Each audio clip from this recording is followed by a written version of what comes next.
Hello there, Hamish Conway from Sell Global, and welcome to TACOS Tuesday, the place for Amazon ads, tactics and strategies. And with me is Sell Global's head of advertising, Sebastian Hargraves. Welcome, Seb. Thanks, Hamish. Glad to be here. Excellent. Good to see you again. And at the time of this being released, it's going to be the 29th of October. Hard to believe we're already at this time of the year, just been racing away. And it's coming into the key, we're already in quarter four, but it's coming into the key holiday period. And typically what we see is this 6-week window. It's kind of the last 3 weeks of November and the first 3 weeks of December where it is all go. And including in the middle of that there will be the Black Friday, Cyber Monday deal window that is probably going to be even larger than it might even be a 2-week window there of deals that it's going to be looking at once that's all kind of properly announced in Australia. It may be in the US. I'm not 100% sure on that.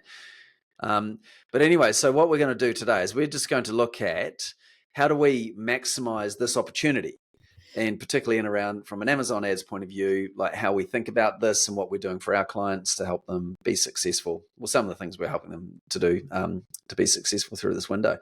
But also, it's Tuesday, if you're listening to this, and tomorrow, Wednesday, the 30th of October, we've got our Amazon vendor meetup in Sydney. Not too late to jump in there.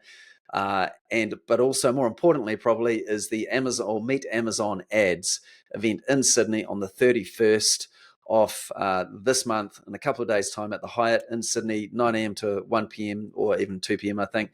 So if you haven't already, register for that. It'd be great to see you there. We're exhibiting, and the ticket or the agenda looks really solid in terms of the people that are speaking. So we'll see you there. Anyway, let's crack into this, Seb. So as let's kind of, we talk about the 6-week window, but it's really this 2-week window. I just want to start talking about Black Friday and Cyber Monday deal period there and what people can do to start preparing for this window.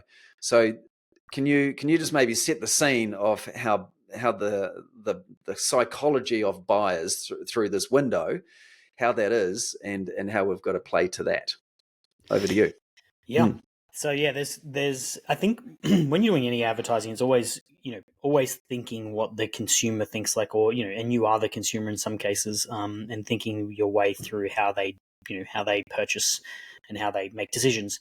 And what we've seen in the data is there's kind of two groups of people. There's the early birds, which all get in really early. They're the ones that on the first day they're going to make their purchase. They probably added the product to cart even a few days before the event starts to see if those things are going to be on a discount once the promotion kicks in, and things like that. And then there's another group of people that they're not really they don't know, they're not as familiar with all the discounts and the timing when they're running and all that sort of stuff, but they know the big major typical ones like Black Friday. Like everyone knows that promotional period. Anyone that's kind of any sort of aware online. And so what we've seen in the data is the first few days are really, really, generally really big. And then there's a whole shopping window that happens in the middle where lots and lots of clicks happen without much sort of conversion happening, which a lot of waste happens.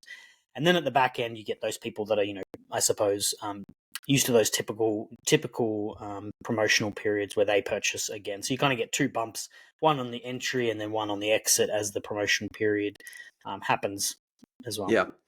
So I'm just tilting this way to look at my calendar. So we've got Black Friday is the 29th of November, but it's likely the deal period would start on Monday, the 25th of November, and could run all the way through to the 6th of December, or maybe even the 8th of December, depending on how they want to push it.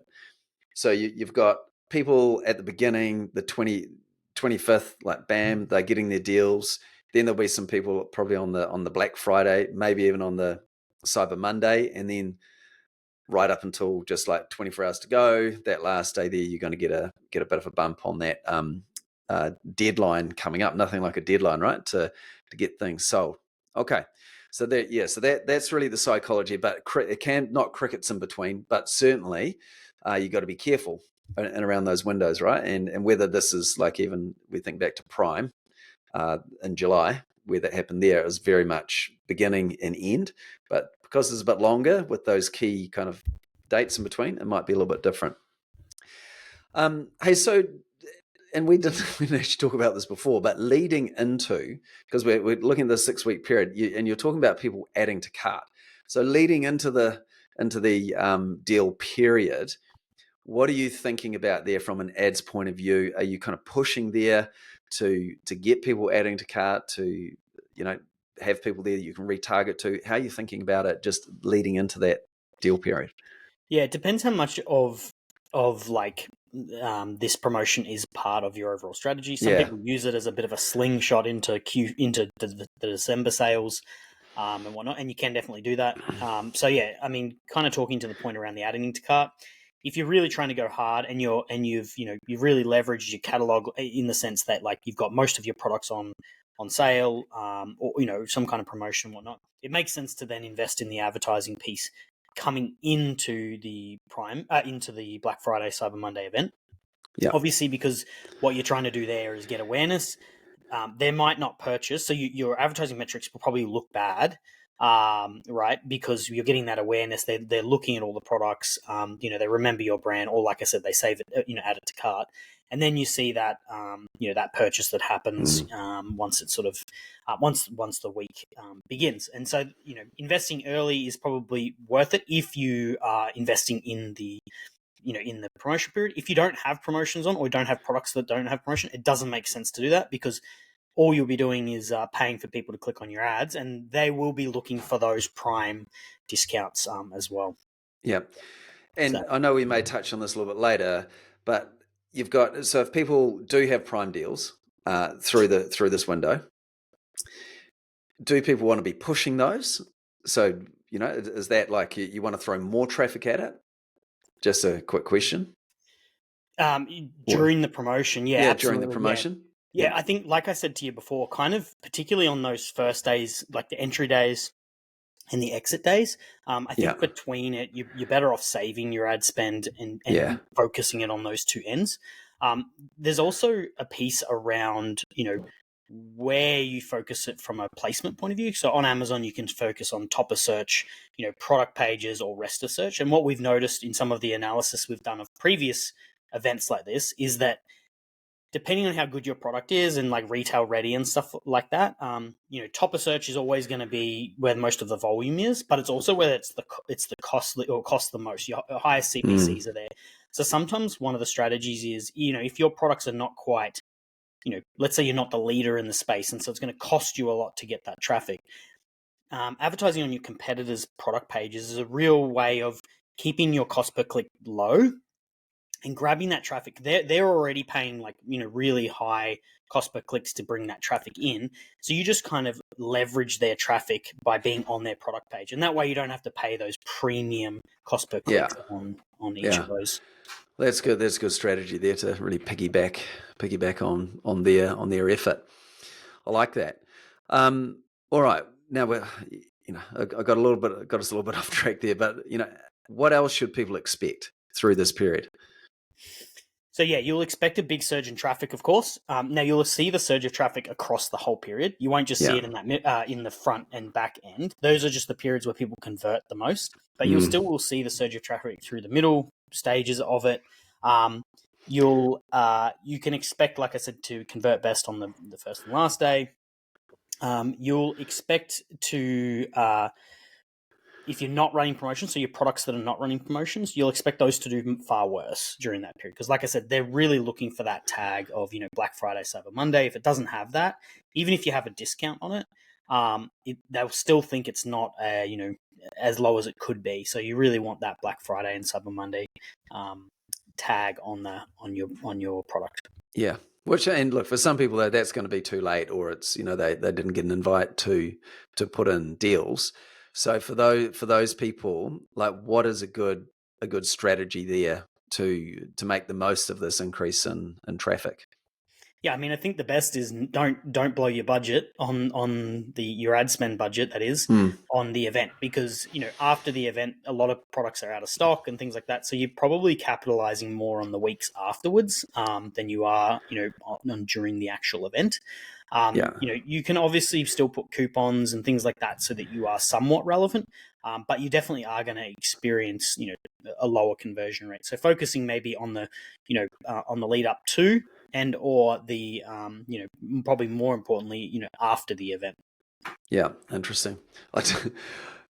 Going back a wee way, I do remember at around this time of year, I used to sell this product called a spill stopper, and you put it on top of a pot when you're cooking rice or pasta or potato, so it wouldn't spill over. And so it would sell. It was selling maybe about 6 a day or 8 a day sort of thing, and then in kind of mid late December, it started to go like 20 a day, and then it went 40 a day, then 80 a day, then 180 a day, 250 a day, and then I sold out, and I was like, "Damn it!" Because it was what had happened is the others had sold out, and so I just picked up on the Yeah. tailwind of that and smashed through like 500 units, but I could have sold 4,000 units. It was like, oh, but anyway, so it's a good reminder, there that through that deal window, like a lot of people will, a lot of competitors could sell out. And then you can just start to, looking at my calendar here, you could have 2 really good weeks from say the 9th through to the 20th. Yeah, and you can Potentially, also you could also target their not everyone's going to be running a deal, so you can go ahead and target people that are not running deals or their products are not running deals again, because a lot of people are not very sophisticated, so they'll just be running ads, full bull, and so you might pick up a lot of the listings that are not. So that's another strategy, on top of what you're saying as well, Hamish, that you can have as part of that to still be somewhat relevant, during that period. Yeah, yeah. Very good. So let's in terms of preparing, I just want to talk about budgets for a bit here. So how do we? I mean, so in some cases, people have got fixed budgets, and it might be more for the months of November and December, or if it's variable, how do you deal with each of those scenarios and around fixed budgets or variable? Yeah, so I think so for fixed budgets, there's a few ways that you can tackle it. Depending on how you could know like that you've got these promotional periods coming up, and when you've got a fixed budget for a 12-month period, you could obviously have less in some of the earlier months in the year, and then spend more on your prime months and your Black Friday and Cyber Monday months. That's one way to tackle the fixed budget approach. The other way is if it's like a monthly fixed budget that you're stuck to, you can basically reduce the amount you spend at the start of the month. So knowing that the end of the month is going to be really strong, and also going into December is going to be really strong, you can be like, okay, I'm just gonna ease off between basically the October Prime, which is just gone, and into the Black Friday and Cyber Monday, and that will allow you to kind of save your money up until when that peak period happens. So that's kind of the fixed side. Yeah.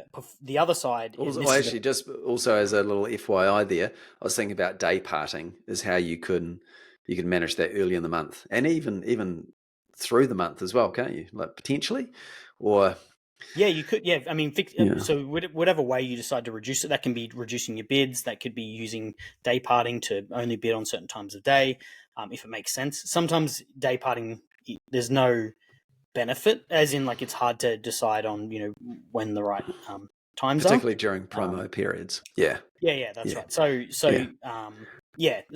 that's why it's kind of like whatever method you need to use to sort of do that, to keep your budget low as you're kind of coming into it. But yeah, day parting is definitely one of them. Yeah. Okay.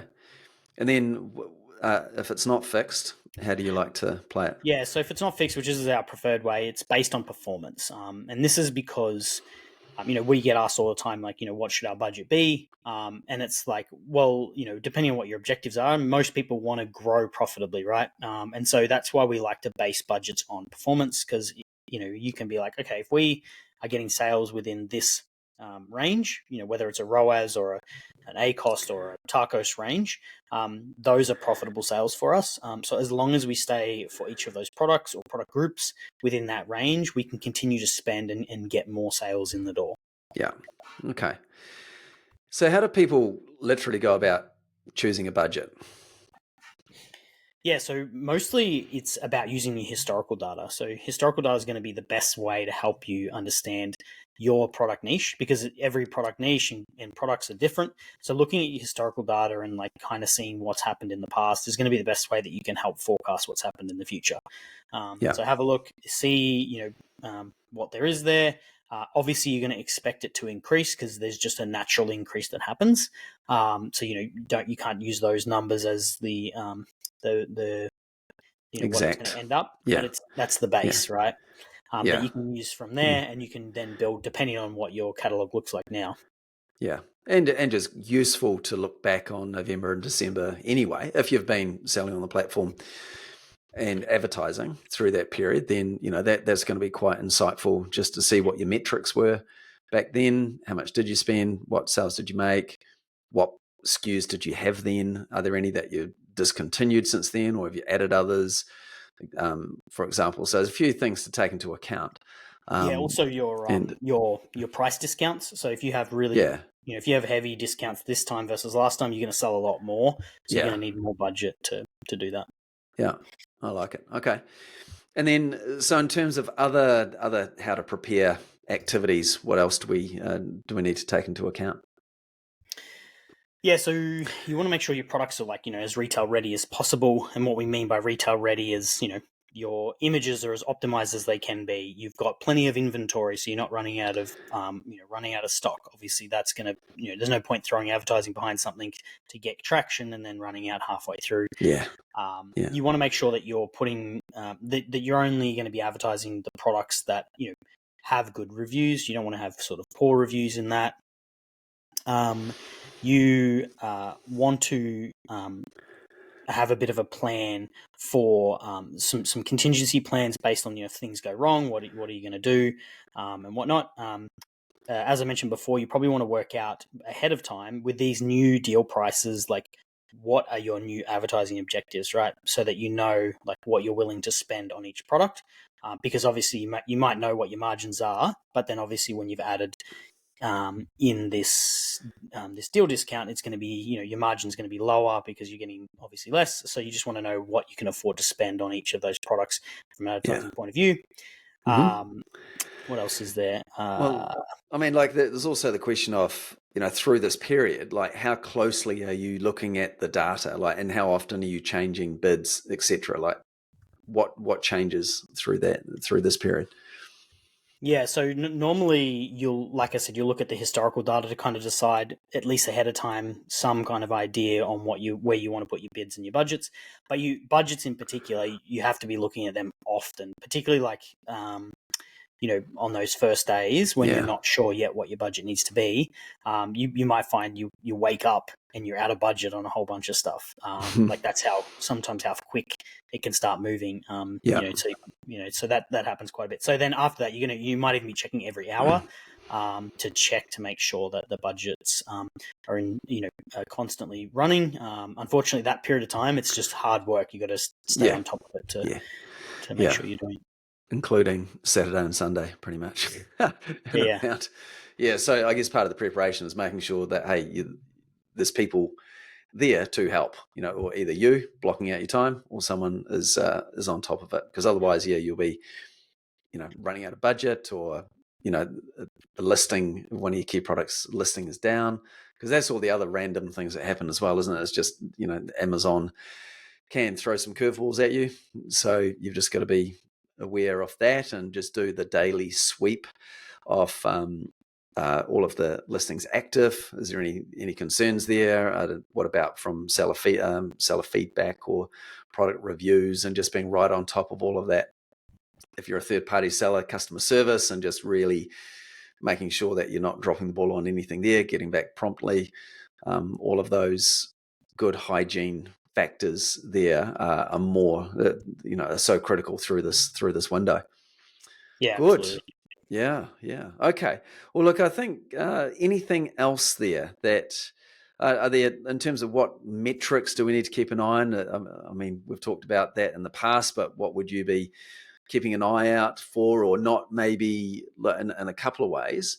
Like, one way is not overreacting to some metrics potentially, like you talked before about leading in the metrics might look bad, but then because people are just adding to cart, they're not converting. So how do you kind of like to look at the metrics through this window as well? Yeah, I think, this period you can be a little bit more reactive than you would normally, and that's just because of the volume of data that's coming in. Because there's so much volume coming in, you can tend to make, I suppose, more decisions more quickly than typically. Like, we like to wait, a week once we've made a change to make sure that that is a good or bad change, etc. During Prime, I think you can be a little bit more reactive than that, to what's happening. So yeah, so I would always look at the day before, and have a look at that and kind of make decisions there. You want to be clear on what the objectives are. Obviously, if you're not sure on that part, you're not going to know what to do. So you really want to get clear on like what success looks like for all of your products, and then some of the stuff that we've talked about doing, or tactics wise, that we've talked about doing is, in Amazon, you can remarket to people that have looked at your product or viewed or purchased before. And during these events, those tactics are really helpful because obviously your product's on a deep discount or promotion, particularly if your product's expensive, right? People, particularly on expensive products, they will wait, 2-3 weeks before they make a purchase on an expensive product. So running retargeting ads to those people that have either viewed your product before, well, purchasing probably wouldn't make sense on a repurchasing on an expensive product, but views remarketing campaigns, would make a lot of sense as well. On those things. No, that's good. Good call. Excellent. Okay, well, there you go. Now, if you would like to get Seb to take a look at your strategy for this holiday period, then if you go to gosellglobal.com, look at services and then management for ads, then book a call and he can have a look at what you've been doing historically and help you come up with the right plan for this period to maximize your sales. So that would be a good idea. All right. Well, thanks, Seb. Appreciate it, and thanks for tuning in, everyone. And please, like and subscribe and comment and all of those good things. Much appreciated, because we often don't know how many people are listening, and we're early days, so we, looking to build momentum, really trying to add as much value as we can, and hopefully you found this show useful. I actually certainly did myself, even like learn more things. It's funny how the conversation just goes, and even though we prepared for it earlier, covered some other things. So good stuff. All right, thanks everyone. Thanks, Eb. Appreciate it. All the best. Thanks, Hamish. Cheers. Bye. Bye.